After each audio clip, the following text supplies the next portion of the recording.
Welcome to the Optimizing Beyond podcast. My name is Josh Negron, and this show is all about sharing lessons, ideas, and strategies to sharpen your thinking, strengthen your habits, and pushing you to grow beyond comfort zones. So let's dive in. Today, I want to do something a little different because obviously, what's going on in the country was the recent assassination, and really just honestly a month where a ton of things were going bad. So school shootings, there was a murder of a young woman on the subway who was an immigrant, and it really. It was just super heavy. Everyone's feeling it, so it seems timely to kind of touch on some things that I've been wrestling with. Now, I want to preface this with I don't want to pretend like I have any of the answers, which I find that a lot of people out there aren't doing a lot of. They kind of prostrate themselves like they have all the answers, and I really think that comes across as pretty disingenuous and kind of closes off dialogue quite a bit. So, what I've been thinking about is think about when you're in a group of people and you kind of get the sense that they may not agree with you on certain things, but you know based on the conversations going on that you're the minority in the situation, whatever the opinion might be.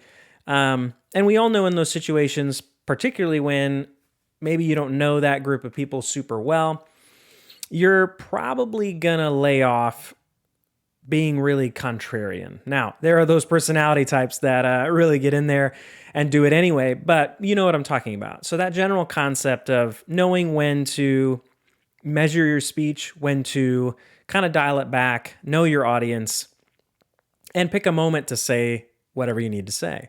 And obviously, the caveat with that is depending on the severity of the situation, if people are believing in an untruth or something like that, that may change how you decide to approach the issue. But in general, when things are up to opinion, it's not super heated, and not something that's very polarizing, you may choose to really not say anything because there's really no point, right? So that general idea of when to say something, when not, when to react, when to respond, those two are different things, has really been weighing heavy on me over the last couple weeks. And so how do you know when to do that? I had two people that I look up to say this week kind of two seemingly different things. The first one said, and you can tell me what you think about this, she said that, it was about 20 minutes long, so it's a lot to paraphrase. But generally, the idea was that she views silence, the deafening silence, as cowardice in a general way. That people were choosing out of self-preservation, most likely, to not speak the truth, not speak their mind, and also withhold from the world their perspective that, honestly might be helpful to somebody. There might be someone else out there that is wrestling with the same things that you're wrestling with. And by you saying quiet, you rob that person of the opportunity to connect with you, to connect with that idea, and to potentially get farther down the line in their journey and their thinking through those kinds of things. And so, yeah, that made a lot of sense. And she also said, it takes self-control still to be purposeful in what you're saying, not just reacting. Again, the difference between reacting and responding. And it was a challenge this is the time to speak up. People's ears are more ready to listen than ever before, arguably. And there's a lot of people out there looking for a message of hope, looking for truth, and really help sorting out their thoughts about all this. A couple days later, I had another friend who I look up to quite a bit, a prominent person with a decent following, that had heard a lot of these things. I don't know if they had heard the other person. So that person decided to also make their own view known. And their message was a little different. It was that silence, a lot of times, takes a tremendous degree of restraint. Now, when you think about, social media in general, a lot of the news outlets, it is, short form video. There's a lot of reacting, right? There's a lot of reacting versus responding, and it's based on impulse. The first thing that pops in your mind, you just say it, and usually not thinking about the consequence. And when that kind of stuff circulates, it circulates quite a bit. It gets attention, either because people intensely agree with it or disagree with it, and it just spreads like wildfire. So she said that it takes much, much more control and discipline to stay quiet. So that was really, really challenging. That perhaps there is wisdom in restraint, wisdom in being humble enough to not say anything when the whole rest of the world is screaming and is, really deafening, to be honest. And so what does that look like? Which is the right way? And then I thought, are they really mutually exclusive, right? Because there's a little bit of both that are shared in that the first person said that you still want to respond. You still don't want to lose the intentionality of what you're saying.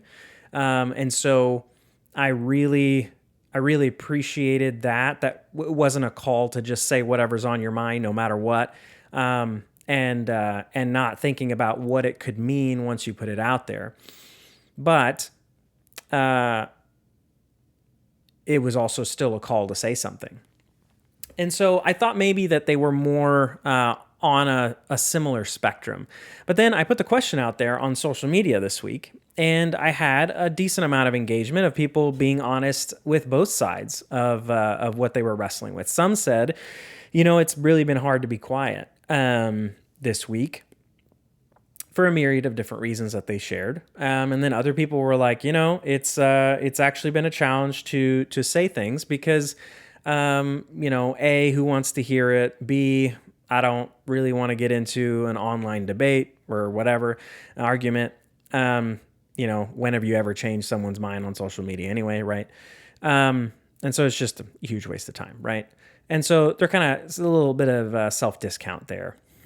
So it really was interesting to see those different perspectives. I do think that there is something to be said for a mixture of both ideas. Like I said, I don't. You could tell me if you think I'm wrong, but I think where I'm arriving to it is that I think it's a mixture of both, especially when things like this that happened this month, the weight of them is so serious. The result was someone's death, and there's a lot of implications in that, right? And so, again, like we said at the very beginning, when something doesn't matter, oh, well, whatever. You can choose to keep your mouth shut. When something is much, much more serious, that's when, maybe the conviction to say something, to share a message of hope, to take a stand in something that you believe is right, is the right thing to do in that time. Another thing that I was thinking through, again, all relevant to this week, is the difference. There's been a lot of talk online about freedom of speech, which, I'm a big believer in. But then, what's that look like with cancel culture? And now that, the roles seem to be a little bit reversed politically, there's a lot of commentary around people getting fired from their jobs for saying certain controversial things. And there's a strong push of like, is that really freedom of speech? Especially when the right, when the people on the right say that freedom of speech has such value, are they hypocrites in that when, they'll call to get somebody fired for making certain comments? So I've been wrestling with that too. Like, I think initially had some really uneasy feelings about people getting, people petitioning for people to be fired. Websites were built so you could report people, and it was. I was like, man, wow, that's a little interesting. I mean, I'm an entrepreneur, I'm an employer, so what does that, what does that look like? And I was just thinking through, freedom of speech exists, and it is protected by the Constitution. However, I keep hearing, there's freedom of speech, but there's not freedom of consequences. And there's also the nuance. There's so many layers, right? There's also the nuance of there are some types of speech that are illegal, right? There's slander, there's defamation of character. There's things that it's illegal to incite violence or show intent to harm.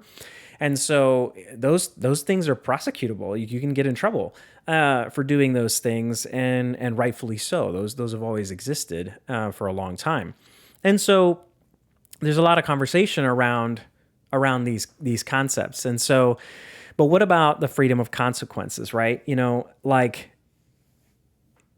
when private enterprise decides to let an employee go, I've read a lot of people say that what they do on their own time when they're not on their employer's clock shouldn't matter. But that gets really weird when you're sharing things in public life, right? So I don't care what my employees do on their own time in private, but when an employee does something in public, which I would count social media as public,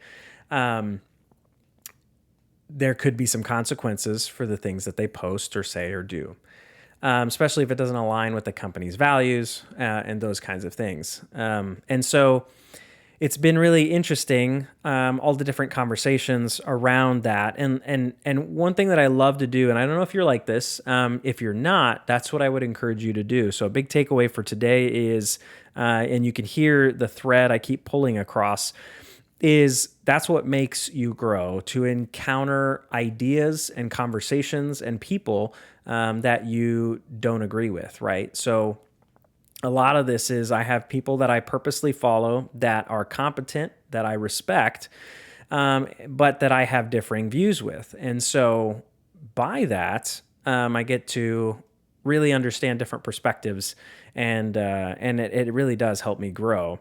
And comment sections are also pretty helpful. Now, they can also be super toxic, but usually when you're following someone of that stature that you respect, that you know is competent, that usually puts things out there that makes you go, in the comment section, you can skip across the crazy people, but you can see other people offering different perspectives even in those things. So it's really helpful to gain that understanding. And there's been a lot of those discussions around the freedom of speech situation. There's a lot of conversations around hate speech, right? The idea that if you say something that is hateful against a group of people, maybe, or things like that, that's defined as hate speech, and it should not be allowed, and it shouldn't be protected by the First Amendment. Now, I tend to lean towards, I don't know. I heard someone say that there's no such thing as hate speech. There's just better speech. And what they were meaning by that phrase was that anyone can say anything. And that's one of the benefits of living in a place like this. However, when you say stupid things, you could invite people to disagree with you, and you are unlikely to amass a significant following. And I think initially, like in the public square scenario in Greece and places like that, they weren't too worried about someone getting up there and saying really radical things, because that person would likely not gain very much traction. You say things that are hyper polarizing. They say in marketing, they say 33% of people will love you, 33% don't care, and 33% will love you. And so the odds just aren't with you when you do that. Think about this. Think about like a large election, right? Whether you're trying to run for city council or something as big as the presidency. You see this all the time in presidential elections. You'll see someone that maybe was more far right or more liberal in their leanings, and when they run for office, they'll start to drift. They'll start to come towards the center because they know that they need the center to win, right? Especially in a two-party system scenario. So by that same logic, the thought kind of always was, if someone says things that are extreme, it really won't matter because your average person's going to hear that and say, that's rubbish, I'm not interested, and they will remain insignificant. Now, in the digital age, with social media and digital avenues where people of like mind can find each other more easily and amass larger groups, I think that's where this has really gained some ideas, I should say, gained concern. Yeah. And so these people seem to be larger in numbers. And is that why there's such concern around hate speech? I'm not sure. That's really interesting. Or is hate speech just like the things I mentioned earlier, the illegal acts such as defamation of character, slander, threatening people, and those kinds of things? It's just interesting because both sides of the political spectrum use that phrase, hate speech. There are people on the right saying that because extreme left people are calling right individuals Nazis and those kinds of things, that it really invites the kind of conversation or at least even the idea that they should be stopped at all costs, which at this point has some concern because we have someone on the right that has been murdered. And this has also been used on the other end where the left views the things that the right says as hate speech against certain people groups that are more common on the left. And so it's really interesting. It's definitely not black and white, but it's something that I want you to think about. What do you think about hate speech? Do you think it's real? Do you think it should be regulated? Or do you believe that, people can say whatever they want? But again, there could be consequences. The lightest one might be that nobody gives you any time of day. Nobody pays attention to you. And again, you don't gain any significance whatsoever. And some of the more severe consequences might be, should somebody lose their job if they say something extreme enough? Because certainly they can face jail time or prosecution if they say something as extreme, again, as the protected conversation we talked about earlier about defamation of character, slander, and those kinds of things. So it's really interesting. I've been, like I said, I've been wrestling through those things. I definitely don't have all the answers, but when you ask someone what they're vibing on, for the week, those have been some things that I've been honestly wrestling through. So I want you to think about some things. One of the things I want you to think about is there an area in your life that you're staying quiet out of fear? Like, is there something that you are convicted about, something you believe that you're afraid to say something about? Or even more so that you don't think anyone would be interested in your perspective? If the answer is yes, what would it look like for you to say with some clarity on what those things are? If that's on social media, if that's in a video, if that's, something more long form, I'm not sure. Blog post, maybe. Another thing is, do you know of somebody that has differing views than you? And have you ever engaged them in conversation? I find that the coolest thing is, especially if you have an established relationship and that person has a degree of respect for you, coming in and asking questions and what they think of something can be a really good icebreaker. Because initially, especially if you ask about something the recent assassination, that can carry some epic weight already. And they may start out in that conversation pretty guarded. But if you can really demonstrate a spirit of curiosity, it can be really powerful for them to open the door and give them the opportunity to share what they think. Again, this is why dialogue is so important. I mean, one of the things that Charlie Kirk said that I think is pretty powerful is that conversation and dialogue are super important. So again, identifying those key people in your life that are opportunities for you to learn something new, to see a different perspective, are really, really powerful. And so would it take a significant act of courage for you to approach that person, ask them out to lunch and say, hey, I've been really wrestling with a lot of things. It's been a heavy month, obviously. But I really wanted to get your take on a couple things, because I respect you and I know that you think through things pretty intentionally, and I wanted to have that conversation. So today's episode is definitely more unusual in that it's about wrestling with that tension, wrestling with, I feel like a lot of the people I've encountered in the last couple weeks have really had a hard time with the things that have been going on and continue to go on. There's a lot of strong emotions and people reacting in different ways, in extreme ways to different things, not just the assassination itself or the murders that are going on, but instead reacting to individual things in those that are attached, kind of like a hub, if you will, to all of those things. And so I think it's good to reflect on those tensions, to challenge the assumptions that you might have, and again, what would it look like to find ways to optimize how you think about those things?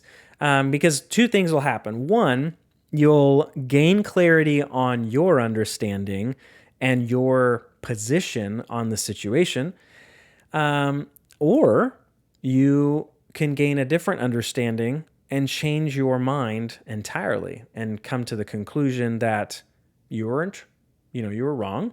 And now that you have more information, you can really look at that differently. And I think that's a powerful thing. That's why I wanted to talk about this. Again, it's difficult to talk about because it's so polarizing, especially with the intermesh of politics in there as well. But I think there's a lot of meat on that bone if people are willing to talk about it. And so just something I want you to wrestle with this week. And yeah, I'd love to know your thoughts. What do you think about the tension between speaking up or staying silent?